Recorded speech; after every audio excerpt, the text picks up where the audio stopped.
మీ destination ఏదైనా ప్రపంచంలో ఏ మూల ఉన్నా CN travel explore the world your way. ప్రపంచంలోని 5 గొప్ప ఆర్థిక రాజ్యాల్లో 4వ దేశమైన జర్మనీకి సంబంధించి ఓ ఆసక్తికరమైన వార్త వెలుగులోకి వచ్చింది. జర్మనీ నైపుణ్యం కలిగిన కార్మికుల కొరతను ఎదుర్కొంటోంది. దీని కారణంగా ఇమిగ్రేషన్ విషయంలో చాలా దూకుడు విధానాన్ని అనుసరించాల్సిన అవసరం ఉన్నట్లు తెలుస్తోంది. అంటే జర్మనీ ప్రతి సంవత్సరం మిలియన్ల మంది వలస పౌరులకు వసతి కల్పించవలసిన అవసరం ఏర్పడిందన్నమాట. భారతదేశం నుంచి పెద్ద సంఖ్యలో పౌరులు జర్మనీకి వెళ్తున్నందున ఈ వార్త ఇండియాలోని స్కిల్డ్ కార్మికులకు శుభవార్త అనే చెప్పాలి.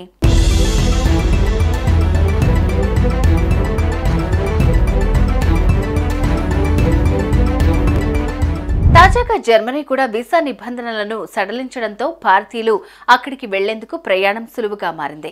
జర్మనీకి ప్రతి సంవత్సరం 2,88,000 మంది కార్మికులు అవసరమవుతున్నారని ఓ నివేదికలో వెల్లడైంది. ఈ స్కిల్డ్ ఎంప్లాయీస్ షార్టేజ్ అంతా విదేశీయుల ద్వారా భర్తీ చేయవలసినదే కావటం విశేషం.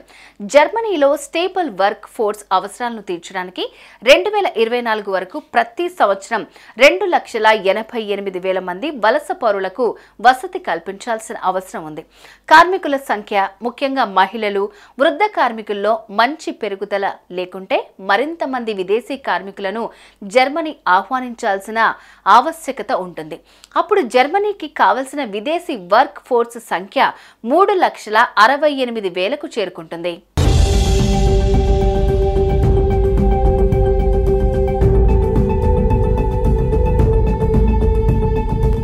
జర్మనీ వర్క్ ఫోర్స్ లో వృద్ధాప్య జనాభా ప్రభావాన్ని తగ్గించాల్సిన అవసరం ఉందని బెటెల్స్మాన్ స్టిమ్ఫుంగ్ నివేదిక వెల్లడించింది. అందుకోసం ప్రతి ఏటా వందలాది మంది వలసదారులను జర్మనీకి తీసుకురావాలి. తద్వారా కంపెనీలు, ఆఫీసులు మొదలైనవి సజావుగా నడిపేందుకు ఆస్కారం ఉంటుంది.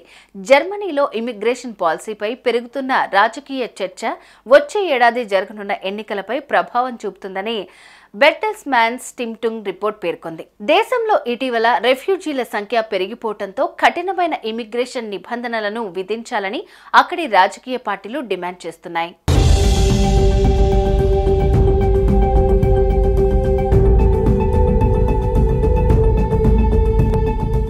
జనాభా మార్పు కారణంగా జర్మనీలో పరిస్థితులు మారిపోతున్నాయి. ఫలితంగా 2000 సంవత్సరం ప్రారంభంలో వర్క్ ఫోర్స్ షార్టేజ్ మొదలైంది. 2000లో దాదాపు 6 లక్షల మంది వలసదారులు జర్మనీలోకి ప్రవేశించినప్పటికీ ఇప్పుడు ఈ సంఖ్యను పెంచాల్సిన అవసరం ఏర్పడిందని రిపోర్ట్ సూచిస్తోంది. దేశంలో జనాభాకు ఎదురవుతున్న సవాళ్ల కారణంగా రాబోయే కాలంలో వలసదారుల అవసరం ఏర్పడబోతోందని స్పష్టం చేసింది. ఈ పరిణామాలు ఇండియాలోని స్కిల్డ్ వర్క్ ఫోర్స్ కు గొప్ప అవకాశంగా మారుతుందని ఎక్స్పర్ట్స్ అంచనా వేస్తున్నారు.